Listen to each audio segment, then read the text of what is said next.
Right, so thank you for coming on the podcast, Mr. Punchard. Pleasure. My pleasure. Owner of Punchline, carpentry.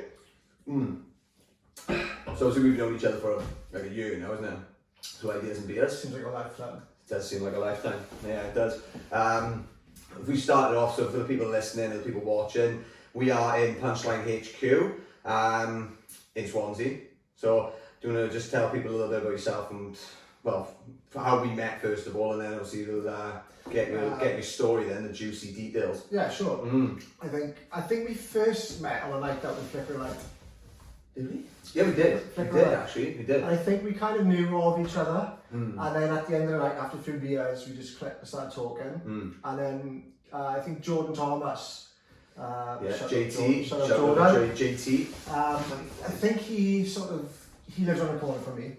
Got a lot of mutual friends, and I think he sort of started going on about the ideas and beers, and I should come. So we came to the first one, and I think after that we just stood around for about an hour, maybe just chatting, all sorts of stuff. And I think it just sort of, we swapped numbers. I think it just got going from there. And this is what we've said about the podcast today as well. And we've kind of got some talking points, so we're not just chatting shit about aliens and going off on a bit of a tangent too much. I think we'll be here for a bit longer than that. I think we're going to be here for about 6 months. So it's been a very fast year. I feel like we've done a lot together already. That type of person to me is like open-minded. Let's go up pen and van for a walk tomorrow morning. It's like, yeah, okay, let's do it. That's it. You've got around people like that as well. I mean, like that's with you as well. Like I think you suggested it, didn't you, about the penny van? I was like, fuck yeah, let's do it. Do you know what I mean? I think anything like that, I love doing. So it's just you've got to have the people around you that do that kind of stuff. So yeah, it's been a pleasure. Open-minded. Indeed. That's what it's got to be. Yeah. So you want to know background? Yeah. So what? Obviously, Punchline HQ. I know we can only see the office and whatever at the minute, but like, what's the story for up to date? So when did you start out like with carpentry? What was like what made you want to go into it to start off, and then what's come since? Well, I started straight from school. Went to Swansea College for a scholarship in rugby. Didn't really work out because I didn't turn up to my classes. I'd rather be in the gym doing some weights and sitting in a cafe having some breakfast. So I kind of got kicked off, or just before I was going to get kicked off the course, I decided sports science was not for me. So having strong rugby connections, one of the guys I used to play with, his father was a manager for a company, and I applied for an apprenticeship, and the apprenticeship interview pretty much just went and just chatted rugby the whole way through it. So that was pretty good. So we had the job from there, but I never really enjoyed it because we weren't making bespoke things. It was pretty much just prefabricating buildings. So I never enjoyed it. So fast tracked a couple of years, stuck it out, went through the apprenticeship, got all the paperwork, so on and so forth. And then I remember I started riding bikes, mountain bikes, BMX bikes, and went to Barcelona, La Poma, dirt track out there, and fell off and busted my knee up quite bad. And I had to have surgery. It was an ACL reconstruction. So I had the ACL reconstruction, and then I'm sitting there and thinking, like, God, I've got nothing. Like, I've got literally no job, because I didn't really care about it. I didn't really learn a lot. It was just sort of Monday to Friday. Didn't really look into it. Just turn up, do as minimum as possible, and then leave. So I thought, I'm not good enough to go back and be in employment for anybody. So what am I going to do? So I thought I'll just start by myself and try to learn as much as possible and do it. But I started with £200 in my pocket, and I started it with £200 in my pocket, and I thought, what do I need? Branding, t-shirts, business cards, signs, logos, that type of stuff. So I spent 150 quid on getting that stuff sorted, which left me 50 quid cash flow. So I had to start off doing the smaller jobs, the in and outers, to try and build up the cash flow to keep going. So it was very, very tough first couple of years. Like the mental warfare that goes into it, rushing around trying to get jobs done here, there, and everywhere. So that's how we kind of started it. That's where it came from. And working out the back of the van, you've got to deal with the elements of the weather, typical Welsh weather or UK weather in general, which rains probably like 90% of the time. So I decided then, I got quite friendly with a couple of joiners, Greg Phillips and Andrew Metcalf. Got quite friendly with them, and they kind of like just showed me the joinery side of it, which made me want to get my own workshop. And unfortunately, my own workshop was the front. We were renovating one of the properties that my dad got left. It was my grandfather's property. So as we were renovating that, I used the front room as a workshop. And there's a video that popped up, I think it was 4 years ago. Yeah. And it was like the smallest, no bigger than this, like office here. And we just started making things, like just playing around, making like furniture, tables, like TV units and stuff like that. And it's just evolved from there. Like it's just, thankfully, hard work does slowly pay off. No matter how hard you go in, even if it's just like a little step every day, you will, do well and you get there. But now we have the third workshop, which is a nice size. I know, unfortunately, the people listening and watching can't really see the size of it. It's not the biggest workshop in the world, but it's good enough for me at the moment. Yeah. So it's brought us pretty much, this is our 6th year. Still going. Still going, so must be doing something half-right. Yeah, it's good. You meet some interesting people along the way. Some really good, diverse projects. And it's, everyone's different as well. You do bespoke stuff. So I was going to say, obviously, yeah, because you mentioned about the joinery stuff and stuff that you started with the piddly, jobs and what. Obviously, I know this already, but you've kind of evolved it into what the stuff that you kind of you love doing now, I suppose, which you pick and choose almost, isn't it? The stuff that you want to do and the stuff that actually makes you kind of happy, I suppose. Is that a good way of putting it? Or yeah, sure. It's just pointless doing something that doesn't make you happy. Yeah. And I mean, what I call carpentry bashing, just doing like your laminate flooring or your hanging doors, your skirt and stuff like that.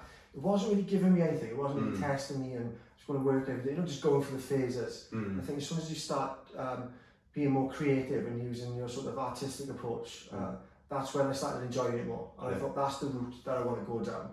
But it's a hard market in this part of the world. It's very tricky to try and sell things to people sometimes. But how many people in, let's say, Swansea, for example, would you say that are like you in terms of like bespoke carpentry, and the kind of stuff that you're like, the area of the market that you're targeting? Do you know what I mean? To be fair, there's a couple. There's quite a few. Some very good. I think like Swansea got some brilliant carpenters and tradesmen in general. It's hard sometimes having so many good people in such a small area. Yeah. But it does also keep you on your toes. It keeps the competition, which is what you want. So you can't really afford to have a slack week because so down the road might pick that job up and then they're away to go. Like so, they say if you give them an inch, they'll take a mile. So but there are some very good people in and around Swansea and in Wales in general. To be fair. How long have you been doing it? Do you say now then? So is it all together since you like the apprenticeship or since you started like? Maybe like 14 years. 14, is it? 14 years. How old is that? 29? 29, yeah. 29, That's a lot. Or is it 14 years? Something like that. I mean, my maths. Yeah. It's like, right, what was it? Obviously, your nickname. We'll tell for the people listening as well. What's your nickname, or what's the self-proclaimed nickname? So the Wolf of Wood.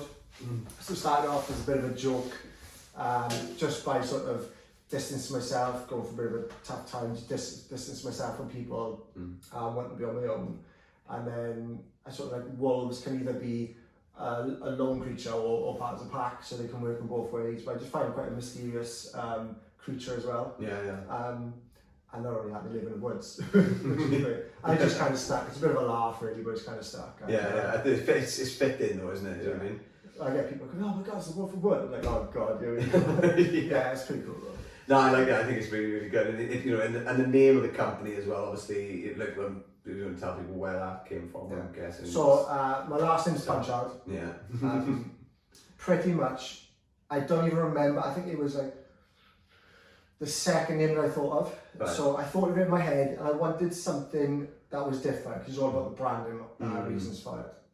So I didn't want to have like Punchard carpentry or something along that line. I wanted to have something that wasn't necessarily my name, but was quite a powerful word that was straight to the point.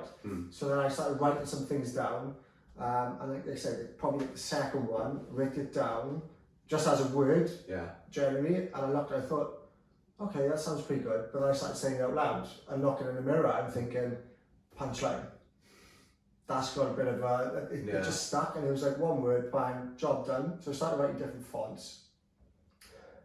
Pretty much made my first logo, and I thought it was pretty cool, so I went with it. And I think I rocked that for maybe a year and a half, 2 years. And I thought, nah, it's not cutting it anymore.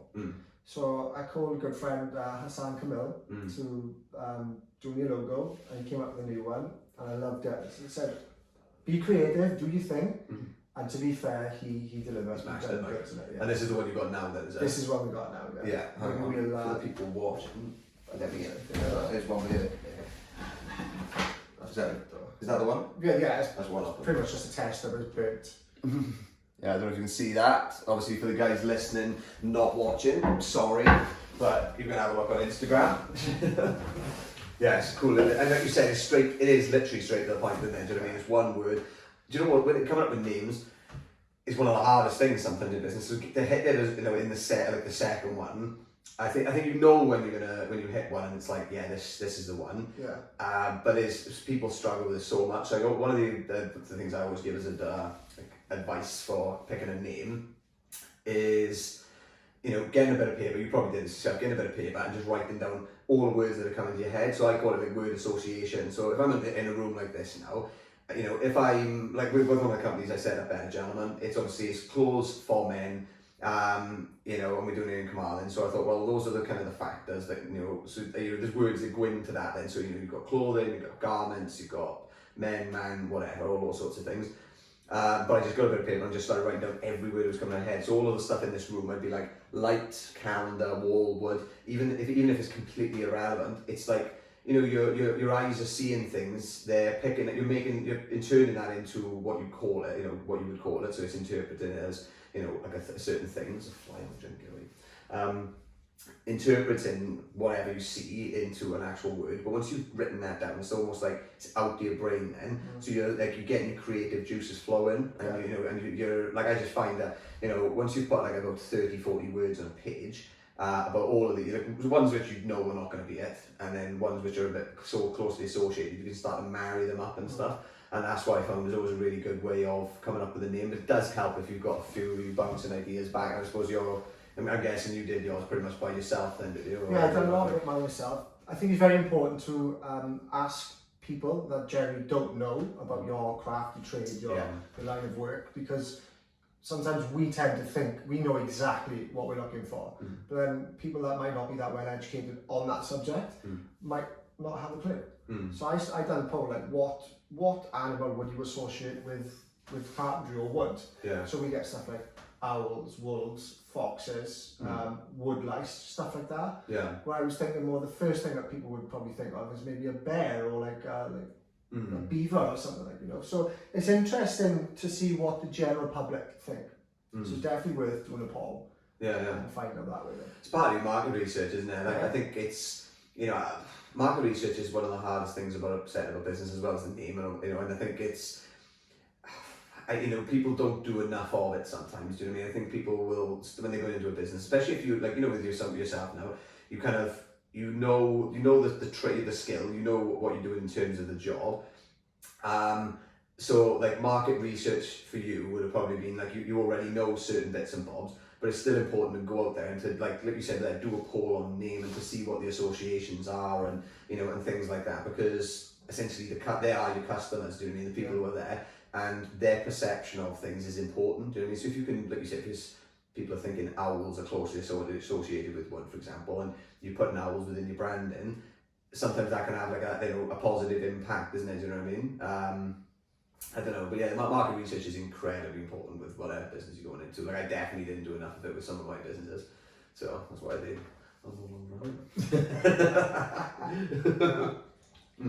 So obviously, you know, in terms of what you've got to today now, where I've got to today, like you've mentioned about some of the hard times and all that kind of stuff. Like, what would you say in terms of like when you recognise that when you recognise that you're going into a bit of a sticky period essentially, and that you need to change something? Like, what would you say is not so much a trigger point, but when you have the realisation that you've got, things need to change? I think you just lose your creativity.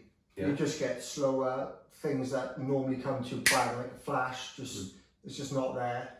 You sort of lose your mojo. You get probably a little bit more tired. It's just all the buttons that are like that you need to. Sorry, not the buttons, but everything is telling you stop, rest, and recover, and then go again. But we sort of live in a society where everything is 100 miles an hour all the time, and it's not good for us. It's not good for us. It's very damaging, and I think it's important that we have our breaks to appreciate the things that we have, because we're constantly striving for the next thing, and I'm very guilty of it because I'm just driven. It's just the way you and I are, and a lot of other people are. Most people in the world are very, very driven, and we all get caught up in it. And I think it's very important to just take a breath and step back. Yeah. And otherwise you'll have a meltdown. And once you have a meltdown, it's hard to come back from it. Yeah. I would definitely recommend people just listen to yourself, listen to your gut, listen to people around you, and just have that little time off and stuff. But it's all about, people say it's about balance. I think in balancing mindset and well-being is very, very great. But balance in business, there's no such, I personally don't think there's such a thing, because if in business you have a goal where you want to be somewhere within, we all have it, like I want to be here in so many years. The only way you're going to get there in so many years, if you go hell for leather and just get sort of blindsided and just go for it. So you're not going to sort of have as much rest and recovery as what some people that might be more mindful and think, oh man, I'm happy, I'm just going to chill, I'm going to go to the beach or like climb a tree or something like, which is cool. I'm not sure to go with that now. I'm just going off on a massive tangent. It's the beer. That's why we got the talking points actually, is we don't go on a tangent. Yeah. No, I get what you're saying. I do get what you're saying. Yeah, it's, you know, like when you recognise you're having that period, I think what a lot of us tend to do is we try and push through it. You know, we try and go, well, actually, you know, things are, you almost got like, oh, well, in a month's time, I'm going on holiday, or in 3 weeks' time, or 6 months' time, I've got this significant event or this thing that's just going on or whatever. And I think you kind of look forward to that. But I think what's important is like not having these big breaks, like go hell for leather and then have these big breaks. I think you can do that. I think there's nothing wrong with that with a lot of people. But I think it's more important and more beneficial to have smaller micro breaks like throughout the year and throughout the week even. Then then maybe you have these bigger breaks, like maybe you go away for 2 weeks where your phone's completely off and you're almost having like this, if you like, solitary, not solitary confinement, that's not the right word. Solitude, we get away from it. Yeah, you have solitude from the business and from all the craziness of it and stuff. And I know it's difficult when you're running a business because you've got to be on call almost, having you, do you know what I mean? But it's, if you take a step back, if you're able to get somebody to take over or manage, and or if you line things up so that you're not really needed during the period you're away, you can afford to do that for like a week or two every year or something. But yeah, I think the smaller breaks are very important, and this is what I realised. Obviously, we go to we've been sea dipping and stuff like that. There's small things that you can do literally just before you go to work. Sea dip, having a coffee, and you're not thinking about work at that point, and you're not thinking about what's going on. You might actually find, and like you said about your creativity, I think those are the periods where you tend to have the best ideas as well. When you're not consciously thinking about what's to come with work and what you need to do, and that's when your subconscious, I suppose, kicks in, and if you naturally start to come up with these creative ideas and these visions and these things that you want to do. But it's also, like you said, it is it's a chill period as well. It's that micro break which really allows you to balance yourself out in your mindset. Absolutely. So everybody take a break. Everyone take a break. Listen to yourself and just listen to your body and just take a break. It's good for you. It'd be interesting to talk more about when when is it, like I know you said like when you're running 100 miles an hour, it's like I think more of it, I think you need to slow down more often just to realise when you're going too hell for leather and when you need that break. I think that's like, I suppose yeah, if you're doing things like that in the morning, like sea dip, run, or like meditation, it doesn't work for everybody, do you know what I mean? But sometimes meditation can do it. And I think just having those periods, like, I suppose that you're slowing it down enough to realise if you're going too hard at life almost. Yeah. I think everybody's different. There's no set goal. There's no sort of reset button that is communal for everybody. I think everybody's different, and you'll only learn when you burn out. Yeah. So it's almost as if you have to burn out to feel what it's like. Yeah. But once you burn out, you've really got to feel it and take it in and think, I'm not doing that again.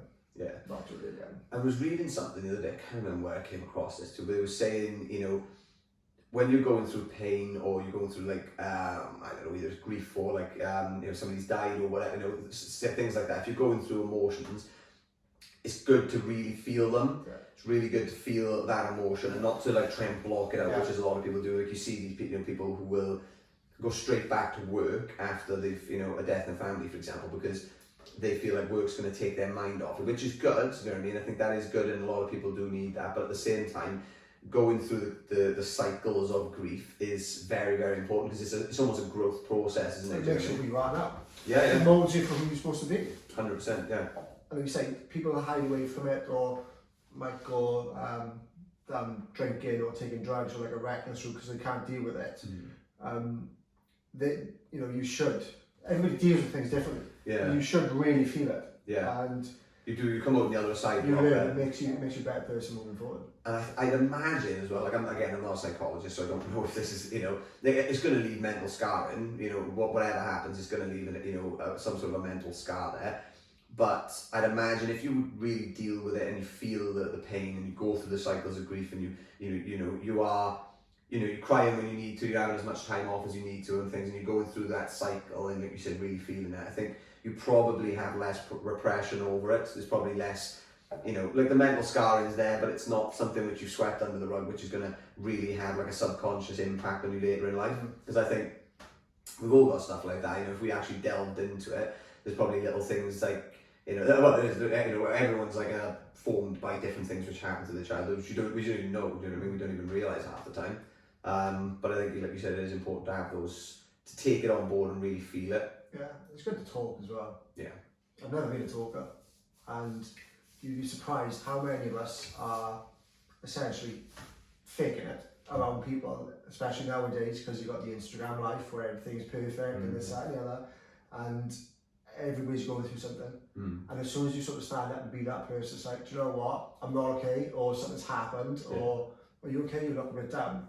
Why are you down? What's going on? And I think it takes a lot. As soon as you start speaking, you find that other people will confide in you and think, oh, do you know what? This guy's pretty cool and he's not full of shit. And we're gonna talk to him because he's going through it or she's going through it or this, that, and the other. So a lot of people go through the same things, and it sort of seems to be unfortunately trending. It does, but just be cool. Just talk. Like social media, like I think I've spoke about this. I spoke about this in the last podcast as well. Social media has such an impact on people, which we don't even realize. Like Cameron Steer. I mean, I'm pretty sure he was talking about this. He was saying something like, we don't know what social media is yet. I don't know if he's got this from somebody else maybe as well. But we don't really know what social media is. Like we know how to use it. You know, we understand what, you know, how to use the mechanics of it, but it's still such a new concept. Like the internet in itself is only, I don't know, what, 30, 40 years old, maybe a bit longer than that. I don't know, but you know, in terms of the modern day internet, in terms of like smartphones and all that kind of stuff, you're talking 14, 15 years. You know, it's not a long time in terms of like evolution of the world, you know, to adopt to something such a big shift in the world and in our day-to-day lives. It's very, very difficult. I think it's going to be, you know, like we feel like we're dealing with it well, perhaps, but I think it'd be interesting to see, you know, in 20, 30 years time, like any kind of studies that are going on right now into people's mindsets and to the long-term impacts of extended social media use. Like I know dopamine production is one of them, where they'll, you know, when you get the notification, you get that dopamine hit.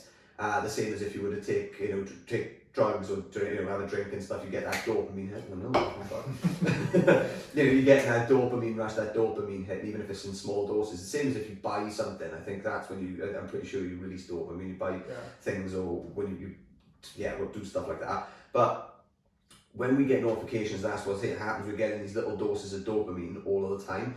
And Simon Sinek talks about this. This is where I got that from. But he literally says, you know, if you're doing that constantly getting these dopamine hits, it becomes addictive. You know, that's why social media is addictive. That's why, you know, drugs and things are addictive, because you're addicted to those dopamine hits, that feeling.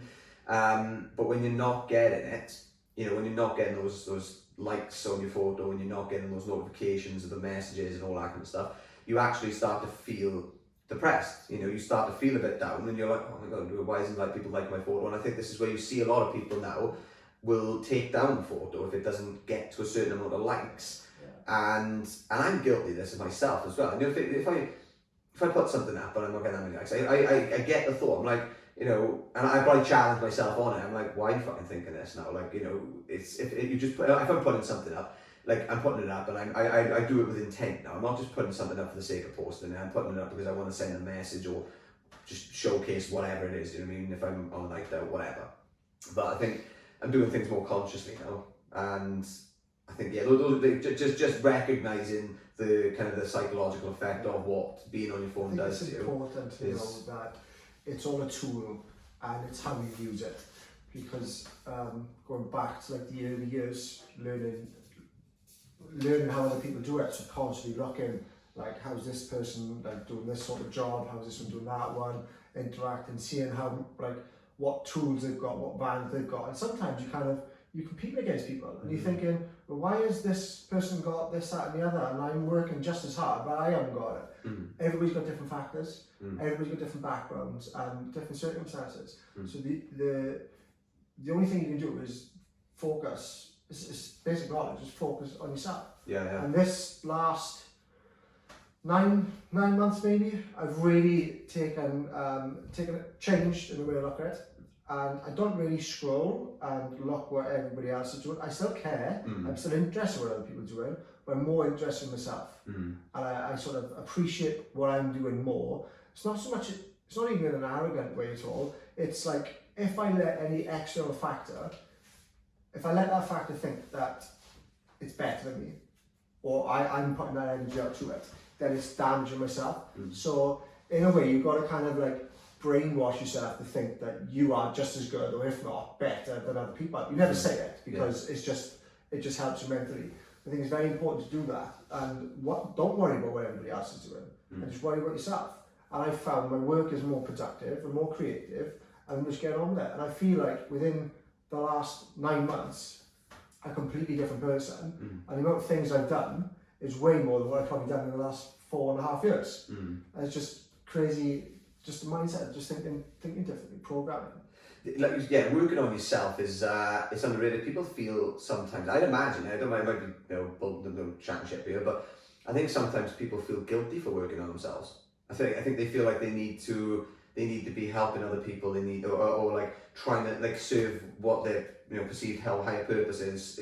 Higher purposes. So if it's, I don't know, like if you're a counsellor or if you're working some sort of role where you're caring for other people, carers, nurses, things like that. Like that is important to help other people. I think it is one of the kind of core meanings of life, really, to give to others who are maybe less fortunate than yourself or less able than yourself.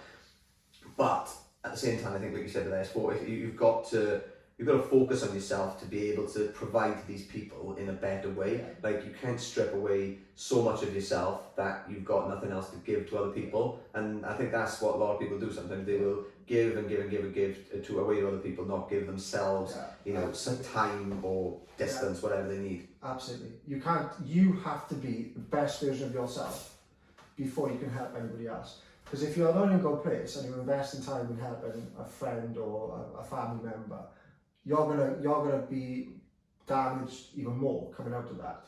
You need to be in a very good place mentally and physically going into these situations to help other people, because you can't do it.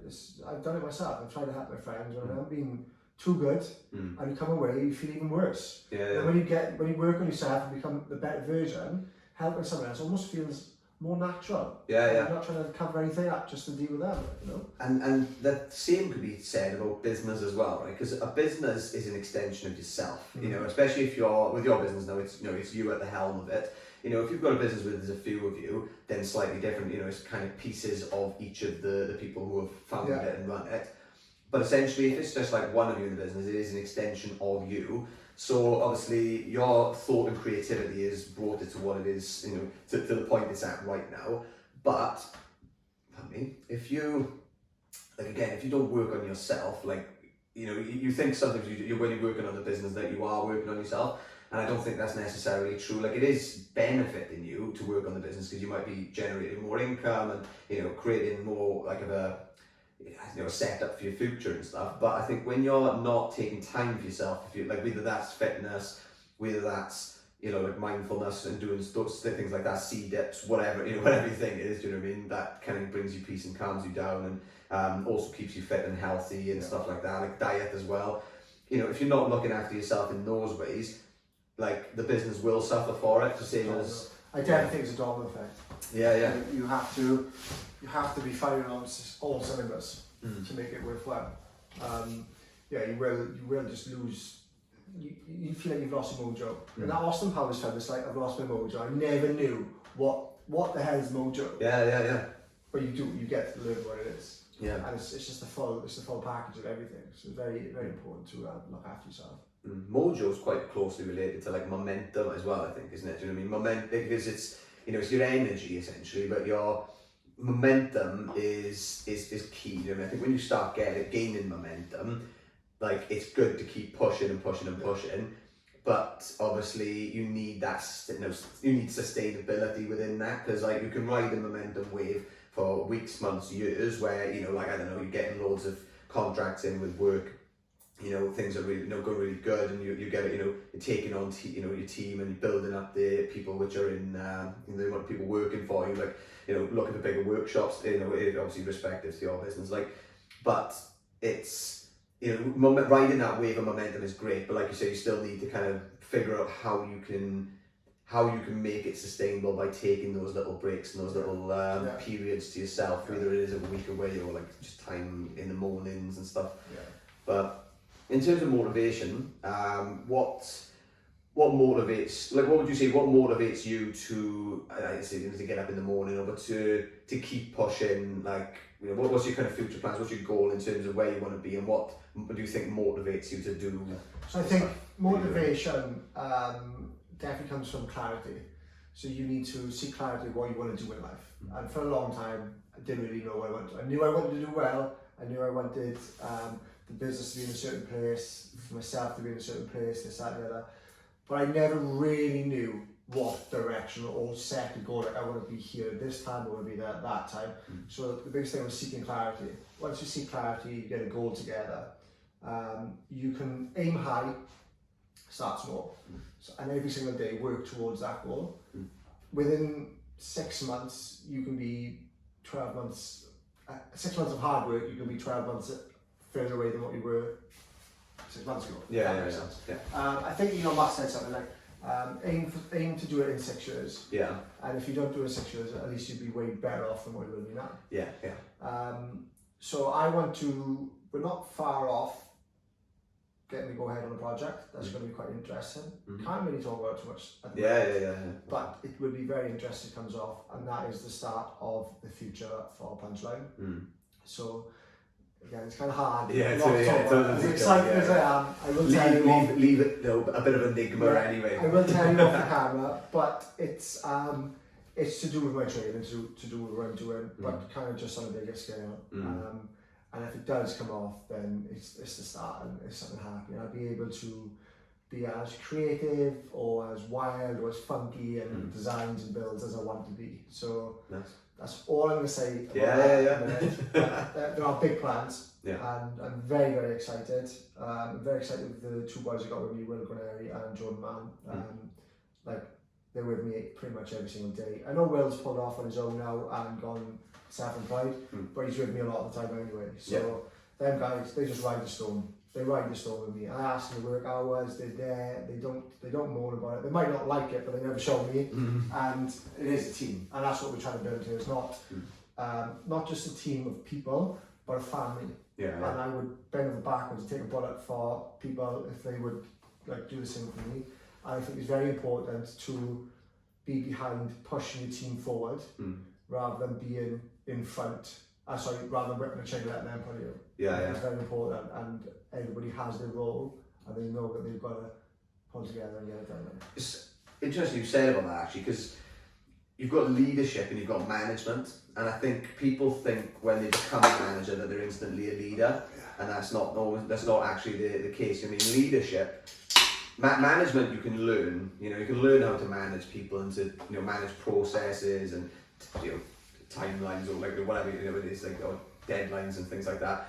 But leadership is, it's like traits within you, and I think you can kind of learn to become a better leader, but I think you've already got to have those in those traits and characteristics in you already to actually be a leader and to take to take charge.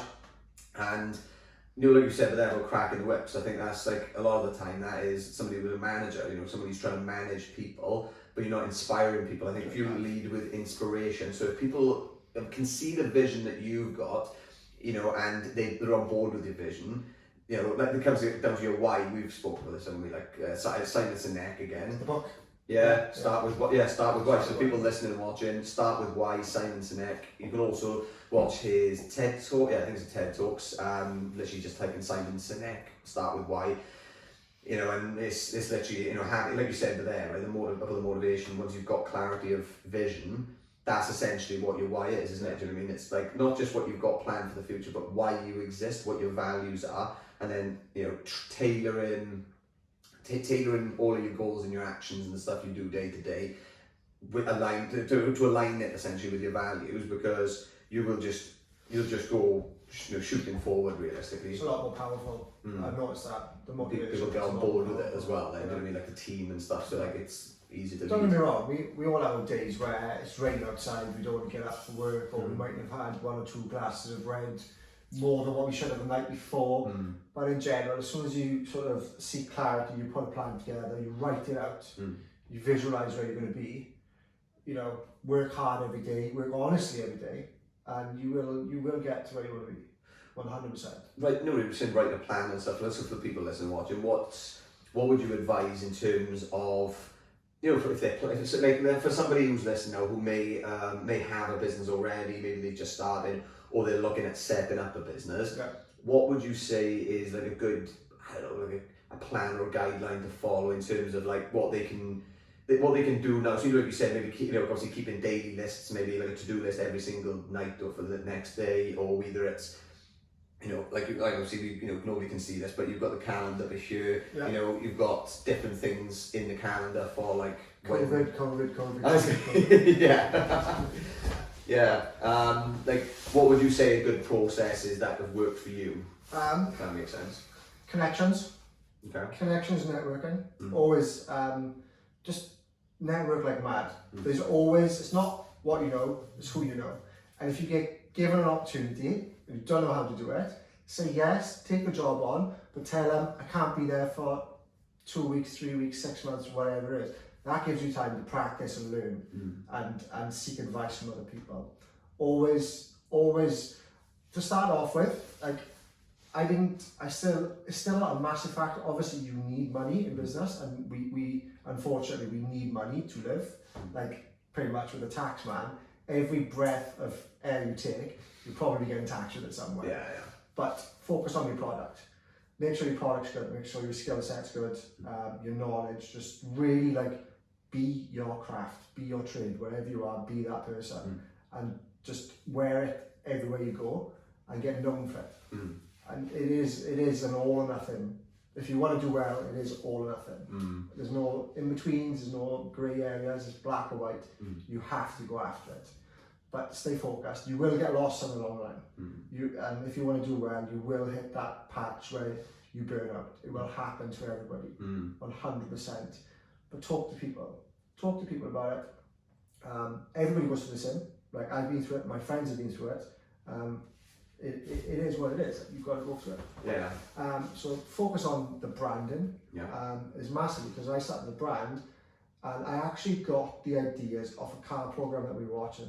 The guy had a really good brand, and later on in life, he was able to put that brand to other things, like tequila, cards, energy drinks, restaurants, but it was all the same brand. And I always thought, I mean, if I started a brand, I always wanted to, my vision's changed a little bit now, but I always wanted to like open a coffee shop or have some sort of food venue or something like that. So I could take the Punchline brand and just potentially like Punchline coffee or something. But then another important subject I'd like to touch up on is don't spread yourself too thinly. because wanting to do this, that and the other and become the modern day entrepreneur, you sort of lose sight of your one thing that you're good at. And I think if you get very, very good at your one thing, other things later on in life might, fall into place. But you have to get really, really good at one thing. Well, we both listened to did you read it or listen to it, that book, The One Thing? Yes, yeah. Read it, did you? Yeah. You read it, I listened to it, Gary Keller, The One Thing, plug in Jordan Thomas for this as well, I think he recommended it. He's literally just drumming it into me all the time, you've got to read this, you've got to read that, to be fair. Thanks JT, really good book. Yeah, likewise, I was going to say, for me it was a bit of I think we had this conversation, didn't we? For me it was a bit of a tough pill to swallow, because that is exactly what I've always done. I've always tried spreading myself thin. I still do it to a certain extent, but I'm less concerned, I don't get on my own back about stuff if I'm not doing it anymore, do you know what I mean? And also I'll say no to things. I am starting to learn to say no to things. Like if, for example, somebody comes up with me with a business idea or something, I will, if I don't vibe it, I will literally say, I'm not doing it, sorry, or I haven't got time, I don't want to do it, and I'm kind of upfront about it, whereas before I used to maybe entertain it and try and take it on and stuff like that, and I think now I'm a bit more kind of upfront about it. If it's something I really want to do, I'm like, oh yeah, actually it's cool, let's give it a go and stuff. But again, I definitely try to spread myself too thin. I think that's a good point. We're all guilty of it. We've all done it. We all probably will do it again. But it is just seek that clarity. Honestly, I know I keep saying seek it, but as soon as you get it, it's so powerful because it makes all these other ideas and thoughts and stuff that you kind of want to do, and it's really exciting because you will. As soon as you start sort of feel like you're getting somewhere and things are falling into place, you might have people popping up, excuse the pun, but out woodwork and want to invest and do this, that and the other. And then you've got to think is it what I really want? Is the plan that you set, is doing this going to get me to there quicker, or is it going to sort of misguide me away and go on this other route, and I'm going to lose focus of what I want to do? So it's very important that this is where I want to be up there, or this area, and go after it, because if that's not part of where you want to be, then it's a waste of time. I think once you, like you said, once you've got that vision, I think you can, personally I think you're able to juggle a few things, but I think they've got to be very, very closely aligned with your overall grand vision. And that's what I've realised now is if I'm doing, I don't know, a couple of things at once, they're all serving the same kind of, I don't want to say purpose, but the same vision almost. So how I perceive my future and how I perceive the things that I want to do and where I want to be in a couple of years from now, all of those things, all of the things that I'm doing, essentially, they all feed into that, even though they are different. And I think that's important. I think Veronica, actually, she, I don't know if you've seen this, but there's a TED Talk, or TEDx Talk, I think, in maybe Manchester or something. And, she really resonated with her, really resonated with me and a few others, where she's basically saying that she would, explore a passion. So she'd have a passion or an interest in something, it turned into a passion and she'd love it and she'd be, flat out, balls to the wall, going at whatever it is, right? Whether it's running or whatever, or whether it's related to work, for example, a specific job. She'd be balls to the wall, and then after a couple of weeks, couple of months, she'd go, bored of this now actually, or not so much bored of it, but it would fizzle out, the little spark about it, and then she'd go on to something else. And I think, with parents, the typical thing they would say is my father says it to me, you're constantly doing different things, it's totally different maybe from the stuff that you've done before. You need to kind of focus on one job or this and that. And what she essentially says is she went out then, and she always felt a bit weird, a bit different in that sense. She never felt like she wanted to be just one thing. Like, for example, when you're a kid, they say, what do you want to be when you're older? Fireman, astronaut, something. It's implying that it's just one thing, so you give one answer. Whereas I think that should shift now. I think we should be encouraging, not with everybody, it's not going to be everyone's thing, but I think we should encourage people to potentially have a few different things. So you for example, now, you obviously in CrossFit massively before. Now, although that's not a job, it's still something else. It's like another string to your bow almost, because you could then go, if you didn't decide you didn't want to do carpentry anymore, you could probably go and be, if you go back into it a little bit, you could go and be a CrossFit coach or something like that, because your knowledge you'd have to do your qualifications to do it. But yeah, it's not like saying I'm going to go and be a brain surgeon or a jet pilot fighter or something like that. You have to be realistic as well. That, yeah, 100%. That's it. I mean, what she did in that video, she went in the TED Talk, she was explaining that she went and actually found people that she put a call out online. She found other people that were like her. So she met, like, I don't know, a doctor, for example, who also is a like professional harp player or something like that. You know, who also is a, I don't know, like a linguist. You know, he speaks like, you know, does like Spanish tutoring online. You know, just things like that. Right? Those are just examples, but that's pretty much what she was doing. You know, what people were like that she was speaking to. So she realised then there are actually people out there which are kind of multidisciplinary almost. So I think that's the right way of putting it. You know, they're not just one thing. They're not just a doctor. They're also X, Y, and Z. And that gave me a lot of confidence then to think, well, do you know what? Actually, like all the stuff I've been doing, like some things are quite opposing, you know, in some respect, but it's that's the one I like. I find I work better when I'm trying to do a good few different things at once. But again, you know, they've got to be aligned with your true value, your true goal and mission. Otherwise, you will get lost along the way, and you've got that kind of internal conflict within yourself. I think then, because you're not like, well, am I this thing or am I this other thing? Do you know what I mean? Like, and I think you're constantly swimming against the tide. A lot of time with a lot of people, I've done it myself as well. It's a process of elimination, because you think, I'm going to try this. This seems cool. And you get into it, and you might take a few goes. Obviously, the first time you try anything, you're going to suck. Unless you're a genuine natural, you're going to suck. So you think, okay, I sucked today, I'm going to go back, try it again. It might take you a few goes to think, you know what, it's not just today I suck, I just suck point blank at this, so I'm not going to do it anymore. But you have to enjoy when you do it. So it just takes some time to figure it out. We said it as well about the you know, well, there's a quote by Bruce Lee, it's not the daily increase but the daily decrease. So I think a lot of us are trying to add things into our lives. We're always kind of adding extra bits and bobs, and you know, as we go along. And I think it's important to kind of realize, like, it's less about the like what you accumulate or like, you know, what you add into your life, but like you said, it's more about stripping away the things that don't bring you peace, don't bring you, you know, like happiness, which don't bring you financial success, whatever it is that you want, you know, the ideal conditions and circumstances you want in your life. You've got to strip away all of those other things, but you've got to experience them first, haven't you? You've got to go through, like you said, the shit. You've got to be in the bad relationship, so you've got to I don't know, set up the business with the wrong people, whatever it is, do you know what I mean? Like that, you know, you've got to do those things to really start to mold what you love as a person, or what you enjoy doing. And I think that for me is how you achieve, I don't know success, but I think that's how you achieve like consistent happiness. You know, I think, you know, you can start to, like you said, take away all of those things that don't bring you peace and happiness and things, and you just leave the stuff in that does, and that's how you can essentially, you're increasing your chances of consistent happiness then by doing that. You make your life more simple. Yeah. And if you like, a simple life is a happy life, because you've got less crap going on, less anger, people coming out with different angles, different things being thrown at you. And the more simple your life is, the more you can just attack that area that you want to do well in.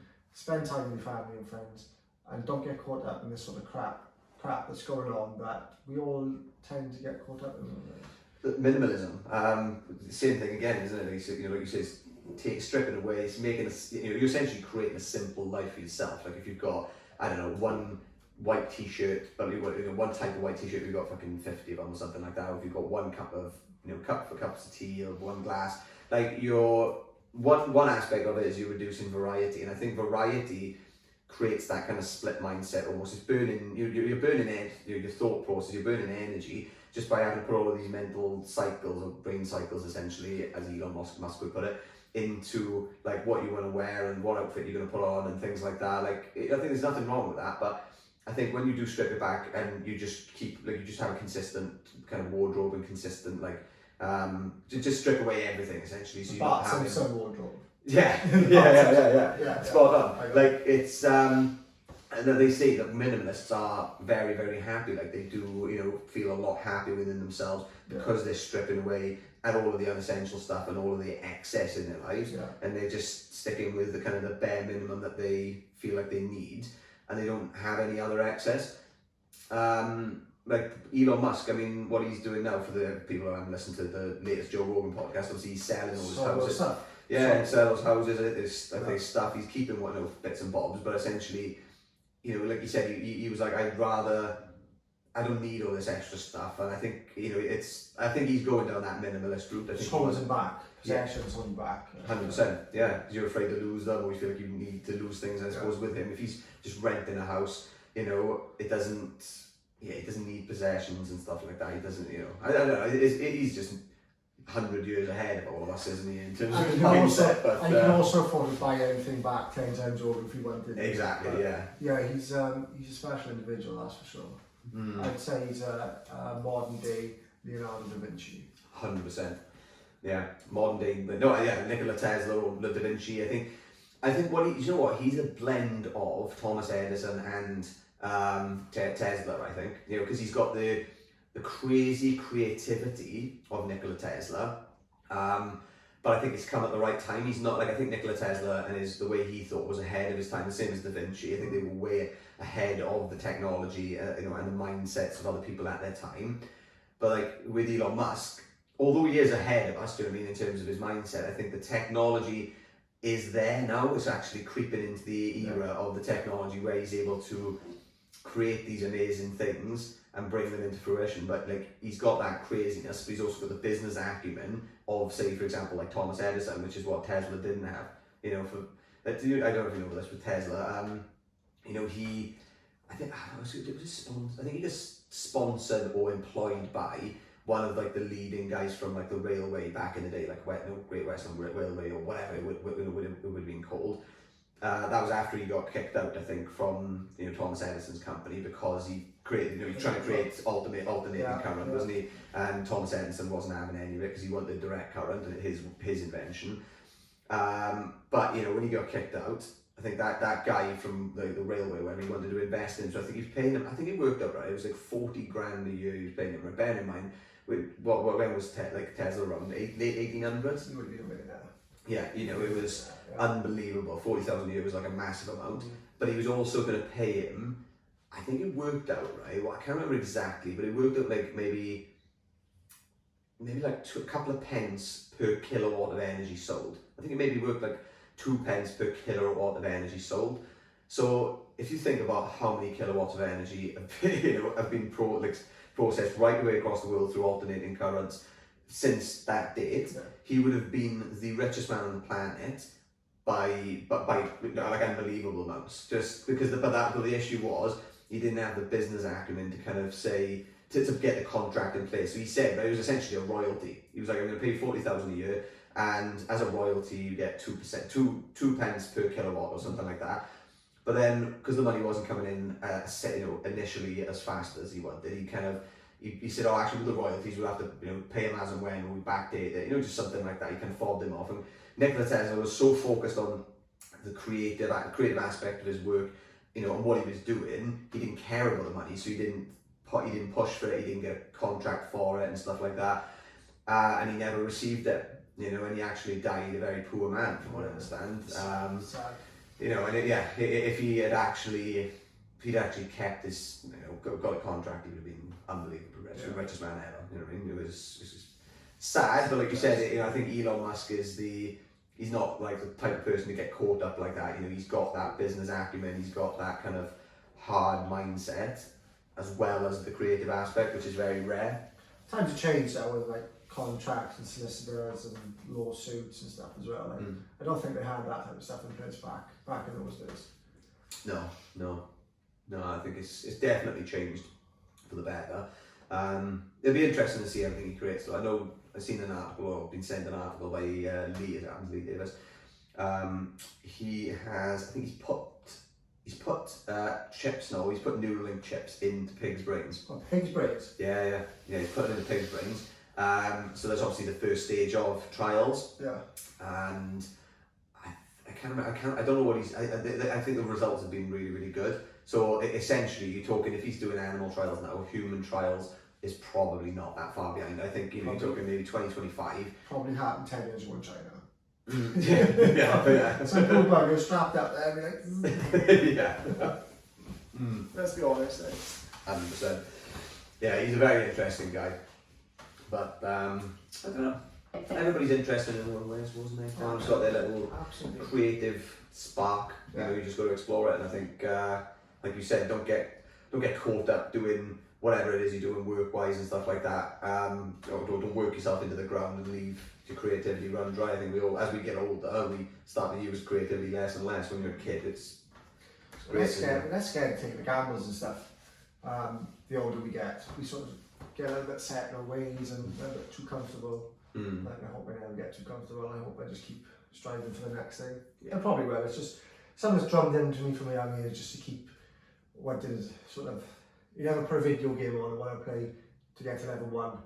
You always want to get to level 2, then level 3, and then you're going to beat that bad guy and then get on to the next level and then complete the game. Once you've completed that game, there's a second when it comes out. That's the way I see life. Like, you've got to keep going through the levels. You never turn on just to get to level 1. You've got to get right the way through it. That's a really interesting way to look at it, that is actually, constantly striving. Like, I think, and everybody is the same as well. Like, you know, most people are constantly striving for some sort of betterment right the way throughout their life. I think, you know, and it's part of human nature to do that, but I think it also adds, I think it increases your chances of happiness and stuff like that when you do that. I think I've read something about this before. You know, when you're moving forward, when you're progressing, when you're achieving, you know, again, I think it's like the serotonin release or whatever that you get in your brain, or serotonin production or dopamine, something like that, one of them anyway.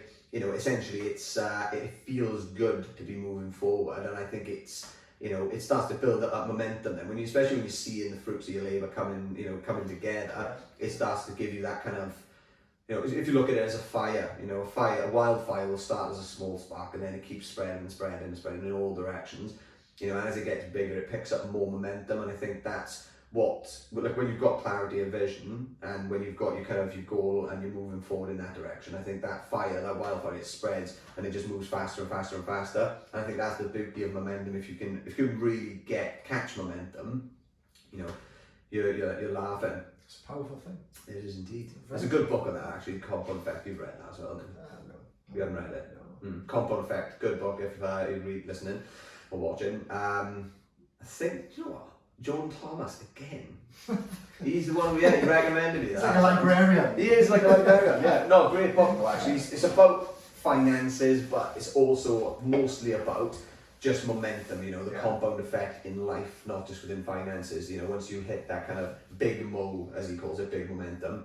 You know, just keep on pushing, keep on riding the wave, and that's what people like.